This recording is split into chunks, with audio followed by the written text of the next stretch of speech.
Welcome back, everybody. I'm just kidding. Welcome back, ladies and gentlemen. Thank you for tuning in to another episode of Health Sucks. Let's talk about it. And for our new subscribers, we'll encourage you to like, subscribe, and comment any new videos that you guys would like to see. And for everybody that's coming back and joining us again, thank you. We greatly appreciate it. So now today we are going to go over the lumbo-sacral plexus. And in the school setting, most of the time you're going to go over this in two different sections. But today we're going to have it in one session, but two different parts. Because we want to show the correlation that the lumbo-plexus has with the sciatic nerve. So with the first step, we're going to be going over the lumbar plexus first. And we're going to go over the 8 nerves that come off of that. And we're going to have some that are anterior. And we're going to have some that are posterior. And then the L4 and L5 nerve are going to come together, forming the lumbo-sacral trunk, forming the sciatic nerve, which is then going to bifurcate, which means split up, and to a series of 8 more nerves. So right now, I'm going to get John in here, and we're going to go start off with step 1 with the lumbar plexus. So get this shit out. Guys, so for part 1, step 1, this is what it's gonna look like. I want you to start by labeling from T12 to L5, and then just draw a line straight out, leaving some room at the end to label your nerves. And you're gonna do that all the way down to about L5. You're gonna make it a little shorter because of that lumbo-sacral trunk that we're gonna include in part 2.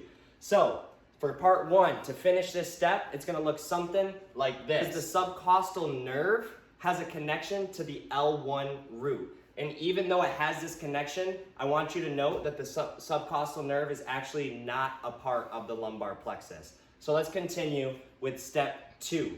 So for step 2, I want you to think off the L1, you have 2 branches. So iliohypogastric and ilioinguinal.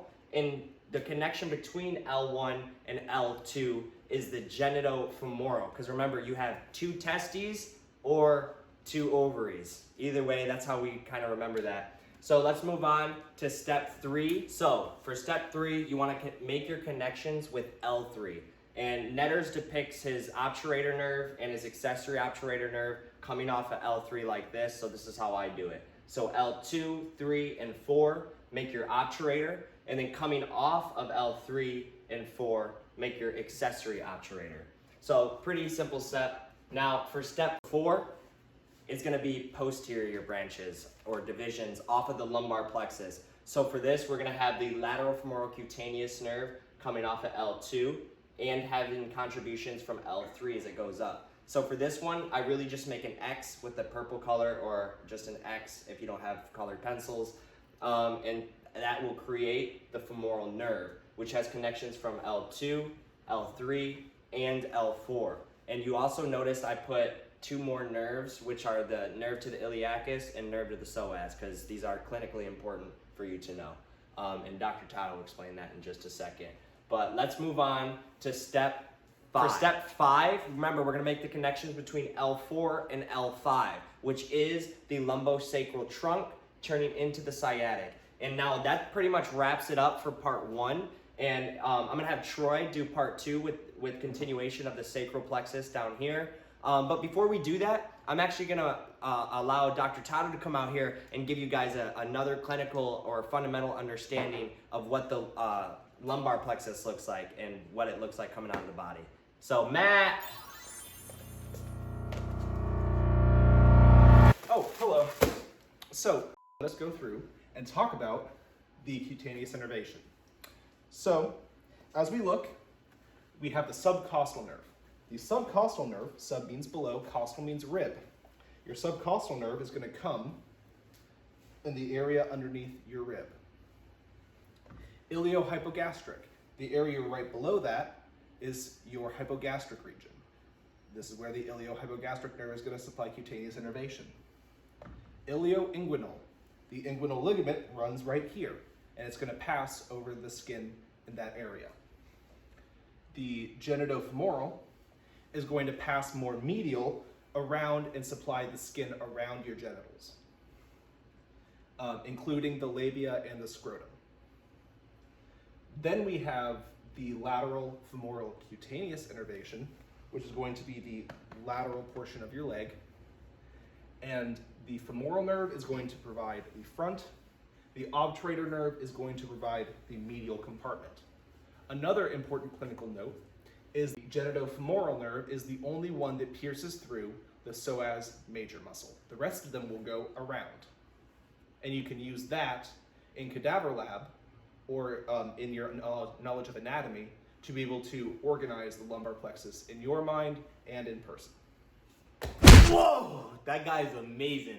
So now since we got a better understanding of the lumbar plexus, let's go into part 2 and let's start talking about the sacral plexus. All right, so step 1 is going to get your lines in order. So you're gonna have S1 connecting to the lumbosacral trunk, and then you're gonna have to connect S2, 3, and 4 because they connect and they go to a very important nerve. And then you're gonna have the sciatic nerve, and you're gonna have some 3 nerves that go and run along with it in the posterior compartment. Step 2 is going to be to connect S2, 3, and 4 like we said in step 1, but you're gonna write pudendal nerve. And I have it in red because it's very important because it is the nerve that goes and innervates the pelvic floor, which is also known as the toe muscles. But it also keeps your penis off the floor as well. So now we're gonna go to the sciatic, and also running with it beneath of the piriformis muscle, you're gonna have the superior gluteal, inferior gluteal, which is basically going to the glutes or the buttocks, and then the nerve to the piriformis, which does exactly what it says, it goes to the piriformis. So now we're gonna go to step 3. All right, so step 3, we are going to have the sciatic nerve bifurcating, which means turning into 2 different nerves. And the first one is going to be the tibial nerve, which is going to be more medial, and then the fibular nerve, which is going to be more lateral. And then both of those are going to... What's the AKA? Fibular nerve, AKA, is going to be the peroneus. And then so both of those are going to have a contribution to, the tibial is going to have a medial contribution, the medial sural contribution to the sural nerve, and then the fibular is going to have the lateral contribution to the sural nerve, and sural nerve is going to be mainly cutaneous. So then we're going to go on to step 4. All right, so step 4 is going to be adding 4 different lines with an extra line over here, because we all know that in anatomy, if there is a lateral plantar nerve, there's always going to be a medial plantar nerve. So then also coming off of here, we have the sural nerve, but on this side we have the lateral sural cutaneous. And then you're gonna have the fibular nerve turning into 2 more different nerves. You're gonna have the deep fibular nerve, and if you have a deep one, you're also gonna have a superficial. So you have the superficial fibular nerve. And since we have the lumbosacral plexus complete, now we're gonna bring in Dr. Tato so he can give us a more clinical presentation of what's going on here. So Dr. Tato! The sciatic nerve, remember, will bifurcate into a tibial division and a fibular division.